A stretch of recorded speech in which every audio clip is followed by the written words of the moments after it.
नमस्कार मित्रों। अच्छा, हमने सुना है कहते हुए बहुत लोगों को कि रिएक्ट मत करिए, किसी भी चीज़ को आप रिएक्ट मत करिए। कोई कुछ भी कहे वहाँ से चलते बनिए, वहाँ से निकल जाइए। आप रिएक्ट कर रहे हैं, इसका मतलब आप लोगों से वैलिडेशन मांग रहे हैं, लेकिन ये रियल नहीं है। आपको रिएक्ट तो करना ही पड़ेगा। अगर आप रिएक्ट नहीं करते हैं तो इसके डायरेक्ट कॉन्सिक्वेंसेस देखिए। क्या होता है कि जब लोग हमको नीचा नहीं दिखा पाते हैं तो लोग क्या करते हैं, एक ही उनके पास चीज़ बची होती है, वो कैरेक्टरलेस होने का टैग वो चिपका देते हैं दूसरे के ऊपर, और इससे वो खुद को बहुत ऊंचा समझते हैं और खुद को बहुत अपलिफ्ट मानते हैं।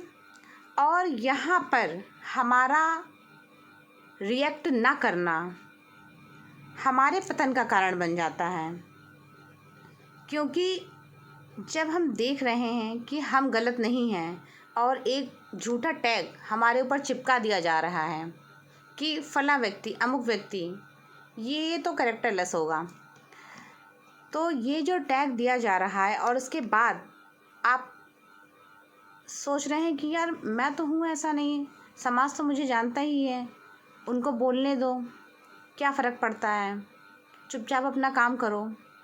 लेकिन यदि आप रिएक्ट नहीं करते हैं तो बहुत बड़ी गलती है आपकी। यहाँ पर आप रिएक्ट ना करके एक बहुत बड़ी भूल कर रहे हैं कि आप उसको अपना साइलेंट अप्रूवल दे रहे हैं, और यहाँ पर आपका साइलेंट अप्रूवल ये र्यूमर बहुत दूर तक फैलाएगा और आप इसको स्प्रेड होने से रोक नहीं पाएंगे, और यहीं पर आपकी इमेज को टार्निश किया जाएगा, आपके कैरेक्टर को टार्निश किया जाएगा, और आपका ये साइलेंट अप्रूवल आपके डिबैकल का कारण बनेगा, आपके पतन का कारण बनेगा।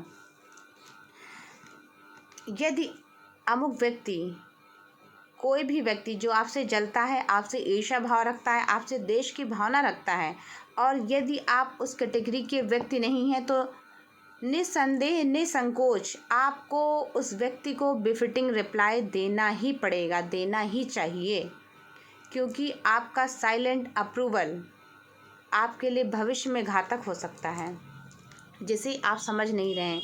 ये एक रेड फ्लैग की तरह है, वह आपको इमोशनली तोड़ रहा है, इमोशनली ब्लैकमेल कर रहा है, और आपके चरित्र पर उंगली उठाई गई है और आप चुप हैं, उसे एक साइलेंट अप्रूवल दे रहे हैं। तो तुरंत ही आपको बोलने की ज़रूरत है और उस व्यक्ति को एक अच्छा लेसन देने की ज़रूरत है। ऐसा मैं इसलिए कह रही हूँ कि आप जब एक व्यक्ति दूसरे व्यक्ति से वह र्यूमर फैलाता है तो इस तरह आपको हृदयाघात होगा और आप इमोशनली, मेंटली टॉर्चर होते चले जाएंगे। और यदि आप उस व्यक्ति को बिफिटिंग रिप्लाई देते हैं, वह टॉक वहीं पर स्टॉप हो जाती है, और जिसे आपको स्टॉप करके आगे बढ़ना है। और यदि आप सोचते हैं कि फैलाने दो, मुझे क्या करना, मैं तो ऐसा हूँ नहीं, तो वो चीज़ें कंटिन्यूएशन में रहती हैं और आपको और भविष्य में आपको एक बहुत ही बड़ा सेटबैक मिलने वाला है, जिसको आप डिज़र्व नहीं करते हैं। तो कुछ चीज़ों के लिए आपको हमेशा स्टैंड लेने के लिए रेडी होना पड़ेगा, रेडी रहना पड़ेगा, लोगों को बिफिटिंग रिप्लाई देना पड़ेगा। और ऐसा नहीं है कि आप चुप हो जा रहे हैं तो आप जो है अपना वैलिडेशन लोगों से मांग रहे हैं, ऐसा कुछ नहीं। आपको क्लैरिफिकेशन तो देना ही होगा। यदि आप सही हैं तो आपको सही के लिए स्टैंड लेना ही पड़ेगा, और अपने लिए स्टैंड लेने में कोई बुराई नहीं है, इस बात को आपको ध्यान रखना होगा। ये तो बात रही कि यदि कोई व्यक्ति हमारे चरित्र पर उंगली उठाता है तो हमें क्या करना चाहिए? डेफिनेटली हमें अपने लिए स्टैंड लेना चाहिए और हमें उस व्यक्ति को तुरंत ही बिफिटिंग रिप्लाई देना चाहिए, ताकि वह र्यूमर वहाँ से उठकर और ज़्यादा स्प्रेड ना हो और हमारे करियर को, हमारे भविष्य को बर्बाद ना करें। और इमोशनली तौर पर हमें खुद को मजबूत रखना चाहिए, ताकि यदि कोई भी व्यक्ति हमारा इस्तेमाल करता है, इमोशनली रूप से हमें टॉर्चर करता है, हमें इमोशनली अपने पोजीशन में लेता है और हमारे माइंड को ओवर रूल करने की कोशिश करता है और उसे लगता है कि फला व्यक्ति तो अब मेरे कंट्रोल में है, अब मैं इसे जैसे चाहूँ वैसा चलाऊँगा, तो इन सब चीज़ों से भी आपको अलर्ट रहने की ज़रूरत है। कोई भी व्यक्ति इतना इम्पोर्टेंस नहीं आपकी लाइफ में रखना चाहिए कि वह आपके मस्तिष्क को ओवर रूल करे और आपको रोबोट की तरह चलाए।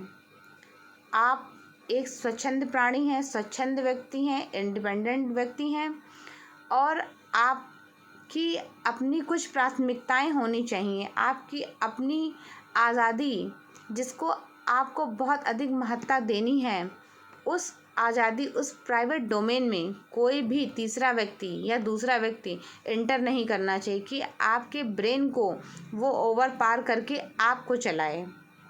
तो इससे आपकी सोचने समझने की क्षमता ख़त्म होती है, आपका अपने शरीर और अपनी आत्मा से अधिकार ख़त्म होता है। तो आपको ये सब चीज़ें नहीं करनी हैं। किसी व्यक्ति को इतनी अधिक तवज्जो न दीजिए, चाहे वो आपका स्पाउस ही क्यों ना हो, कि आपके शरीर से लेके, आपकी आत्मा से लेके, आपके मस्तिष्क से लेके, आपकी इच्छा अनिच्छा सब पर उसका नियंत्रण हो जाए। ऐसा नहीं होना चाहिए। ऐसा होने पर लोग हर व्यक्ति का इस्तेमाल करते हैं, दुरुपयोग करते हैं और अंततः आपको वह व्यक्ति छोड़ देगा और आपको ऐसी परिस्थिति में छोड़ेगा कि आप उस व्यक्ति के बिना एक कदम भी न चल पाएँ। तो ऐसा आपको नहीं करना है। अपनी स्वतंत्रता को बनाए रखना है, अपने प्रभुत्व को बनाए रखना है और अपने आप को खुद के गाइडेंस से चलाना है, दूसरों के गाइडेंस से नहीं। भले ही वो आपका स्पाउस है, आपका लाइफ पार्टनर है, आपके साथ रहता है, वो सब बातें ठीक हैं, लेकिन किसी व्यक्ति को इतनी आज़ादी नहीं दी जानी चाहिए कि वह आपके मस्तिष्क पर नियंत्रण कर लें और पूरी तरह से आपको एक मशीनरी की तरह, एक रोबोट की तरह आपको इस्तेमाल करे, आपको चलाए।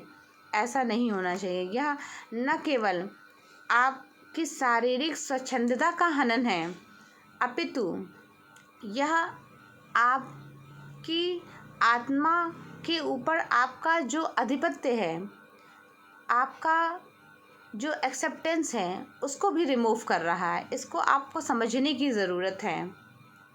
आप एक स्वच्छंद व्यक्ति हैं, आपको आज़ादी के साथ क्या करना है, कब उठना है, कब सोना है, कब बैठना है और आपको आपकी दैनिक दिनचर्या में क्या क्या काम करने, इन सभी चीज़ों पर आपका स्वयं का नियंत्रण होना चाहिए, ना कि किसी और तीसरे या दूसरे व्यक्ति का जिसके द्वारा आप चलाए जा रहे हैं। आप खुद को स्वयं चलाने का प्रयास करें, ना कि दूसरों के द्वारा चलने का प्रयास करें। इससे आपकी स्वायत्तता, आपकी स्वतंत्रता बची रहेगी और आपको अपने एग्जिस्टेंस पर, अपने होने पर गर्व महसूस होगा। इन्हीं सब बातों के साथ मैं अपनी वाणी को यहीं विराम देती हूँ। धन्यवाद।